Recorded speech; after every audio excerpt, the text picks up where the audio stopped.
Hello दोस्तों, स्वागत है आपका एक बार और मेरी स्टोरी कॉन्ट्रैक्ट मैरिज के न्यू पार्ट में। दोस्तों, इस कहानी का मैं हर पार्ट इतना इंटरेस्टिंग लेकर आती हूँ, फिर भी आप मेरे वीडियोस को लाइक नहीं करते हैं और ना ही मेरे चैनल को सब्सक्राइब करते हैं। सो प्लीज़ आपसे रिक्वेस्ट है कि वीडियो को लाइक करके मेरे चैनल को भी सब्सक्राइब कर लें। मैं आप सबके लिए और भी अच्छी और इंटरेस्टिंग स्टोरीज लेकर आऊँगी। अपने गम के सागर में गोते लगाते हुए मैंने जैसे ही घर में कदम रखा, मेरी नज़र परेशानी में हाथ मलते हुए यहाँ से वहाँ चक्कर लगाते पापा के ऊपर पड़ी। साथ ही लगभग सारे स्टाफ्स भी भाग भाग कर पता नहीं कौन सा काम निपटाने की कोशिश कर रहे थे।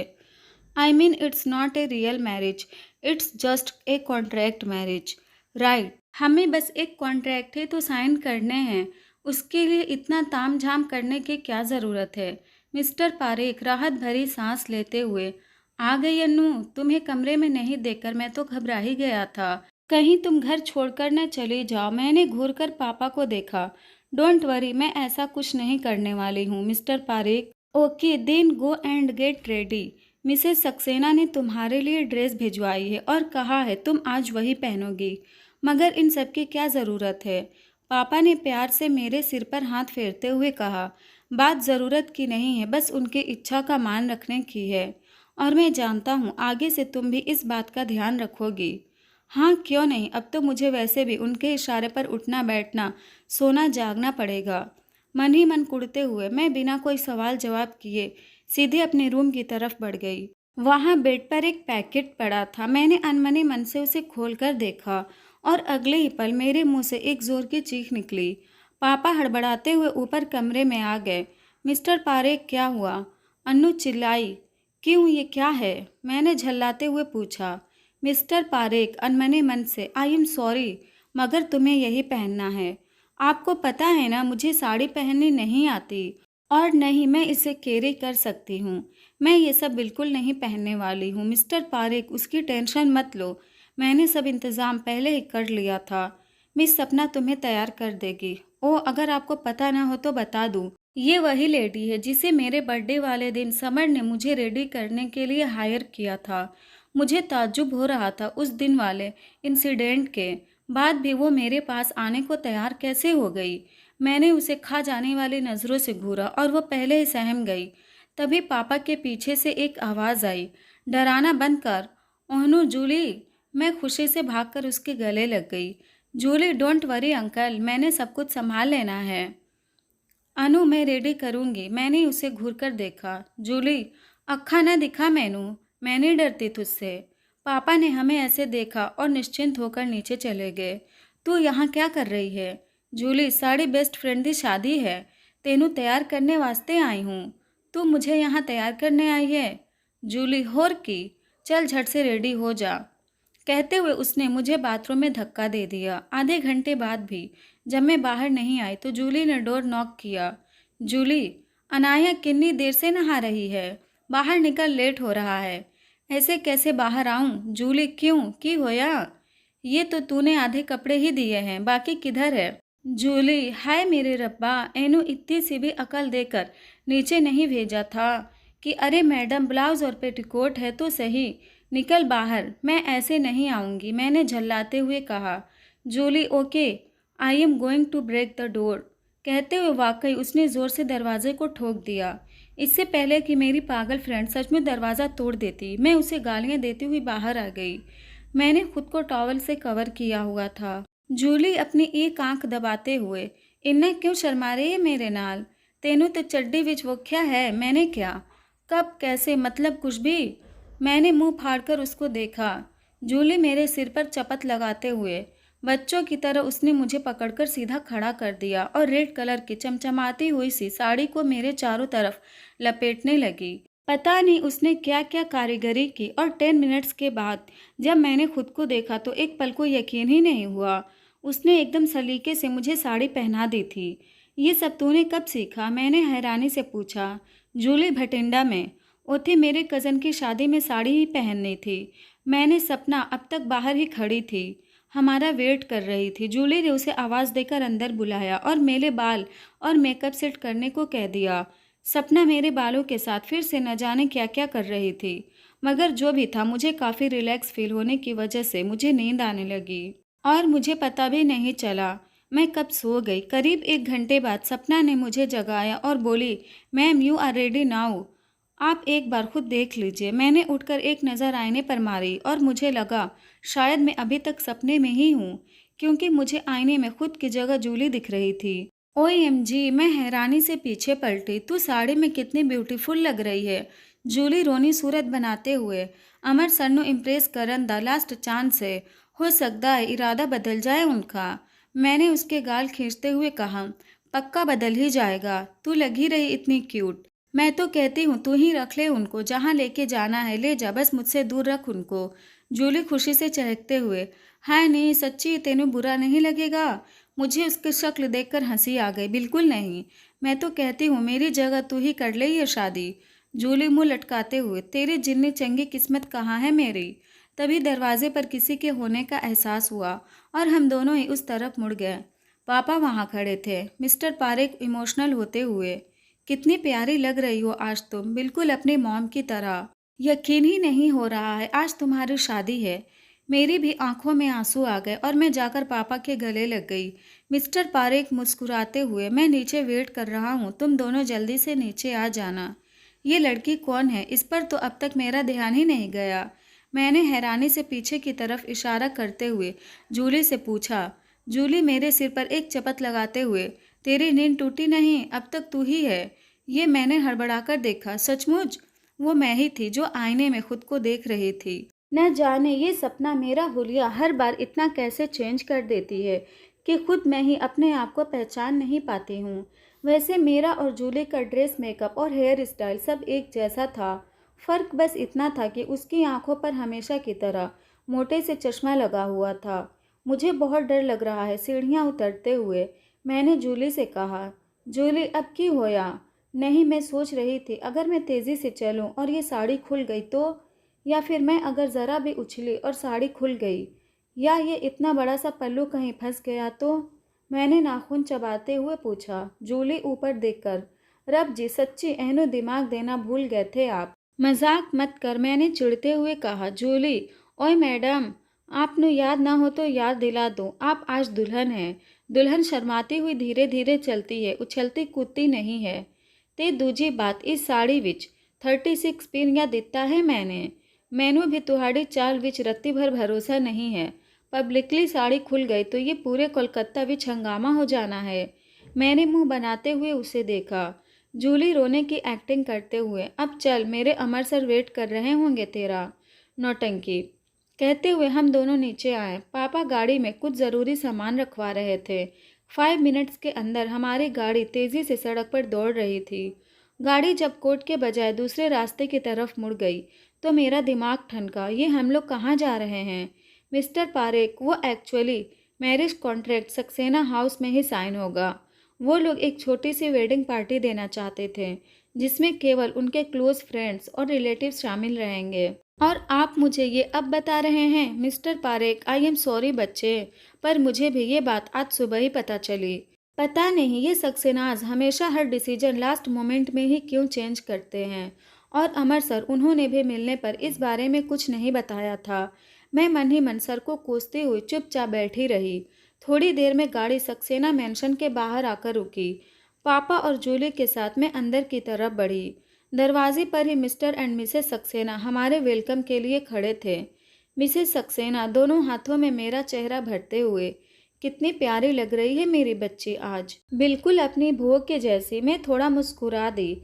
हमें हॉल में ले जाया गया। आज पूरा हॉल बेहद ही खूबसूरत तरीके से सजाया गया था।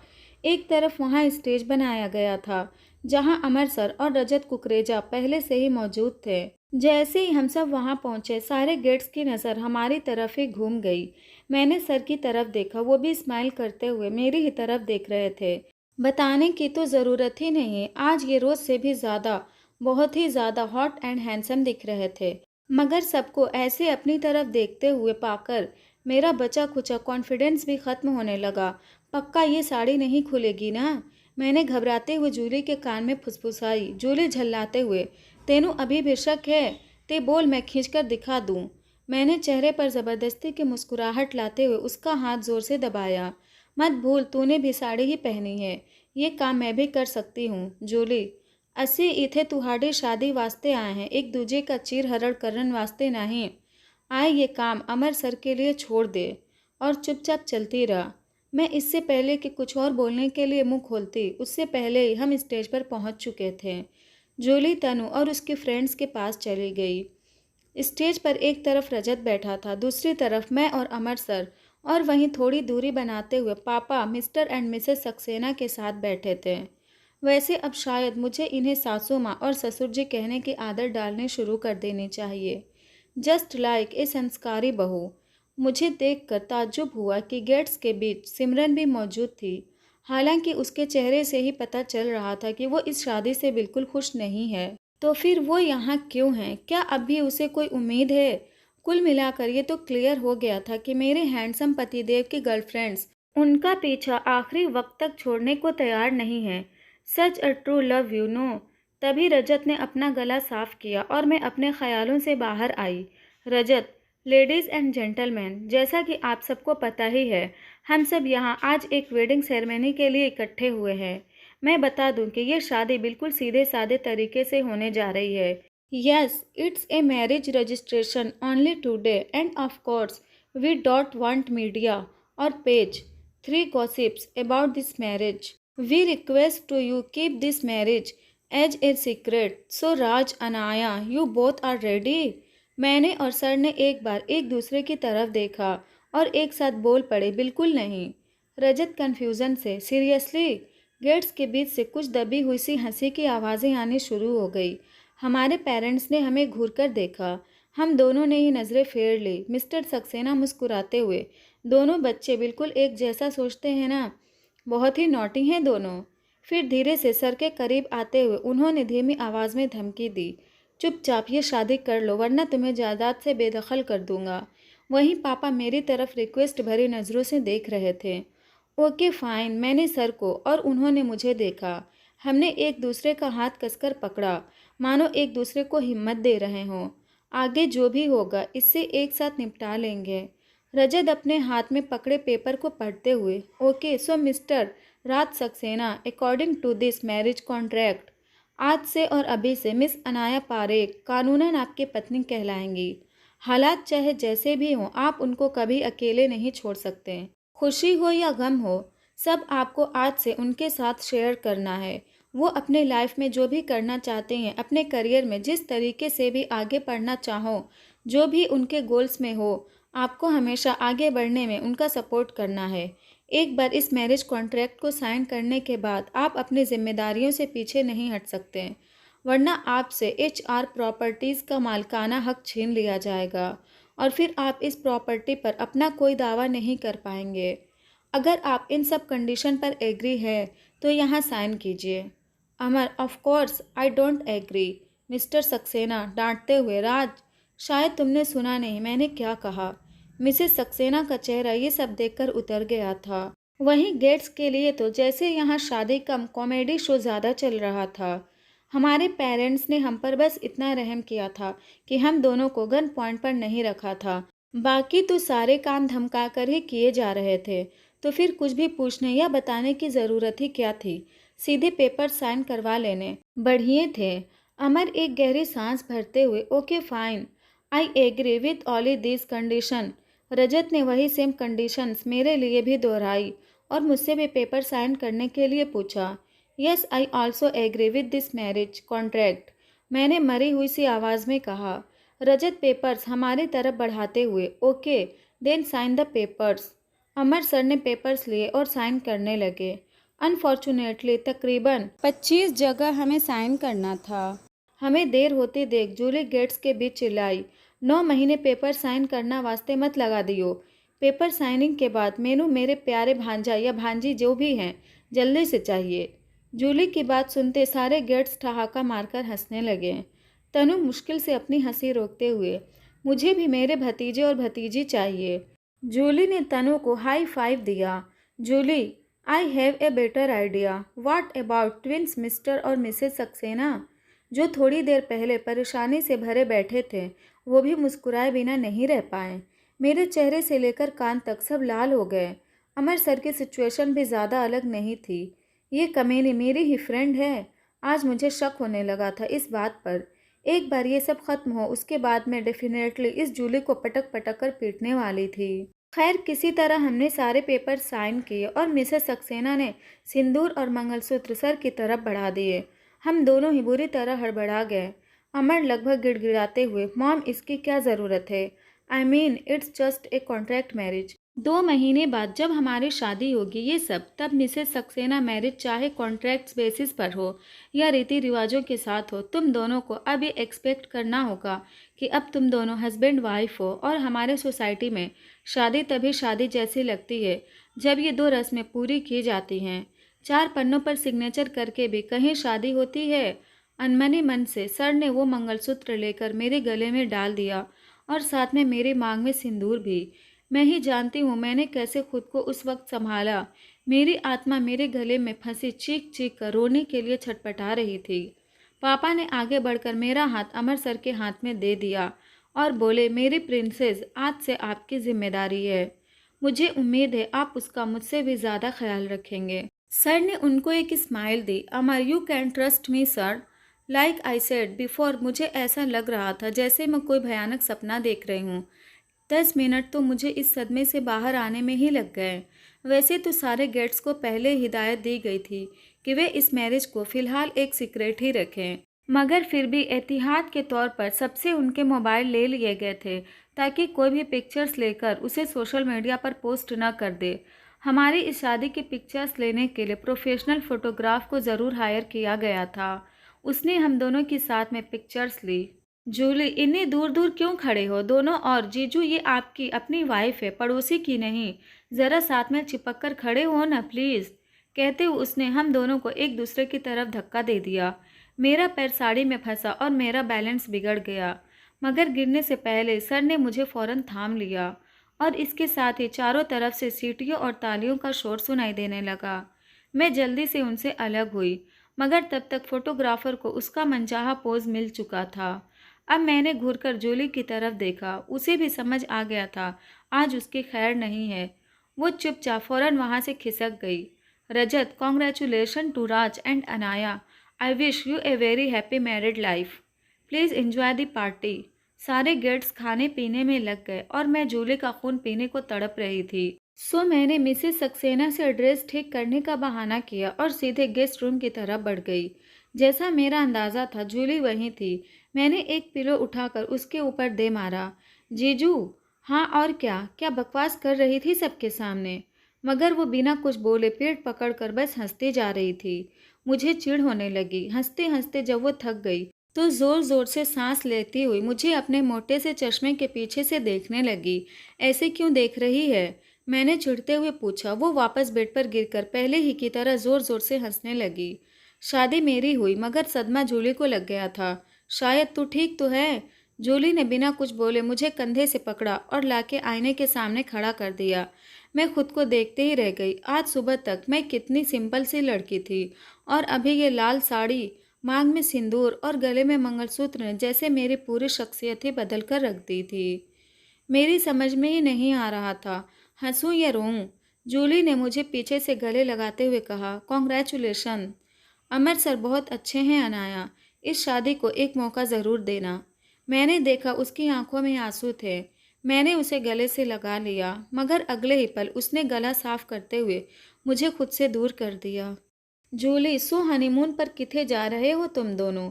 तो फिर शुरू हो गई, मैंने चिढ़ते हुए कहा।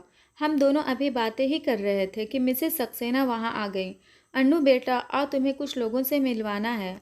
मैं बिना कोई सवाल किए चुपचाप उनके पीछे वापस हॉल में आ गई।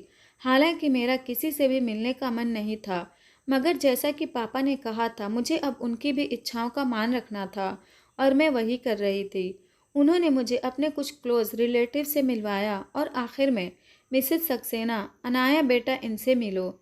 ये है मिस्टर राजीव सक्सेना, राज के अंकल और मिस्टर सक्सेना के छोटे भाई। तुम आज इनसे पहली बार मिल रही होगी क्योंकि ये इंडिया से बाहर रहते हैं।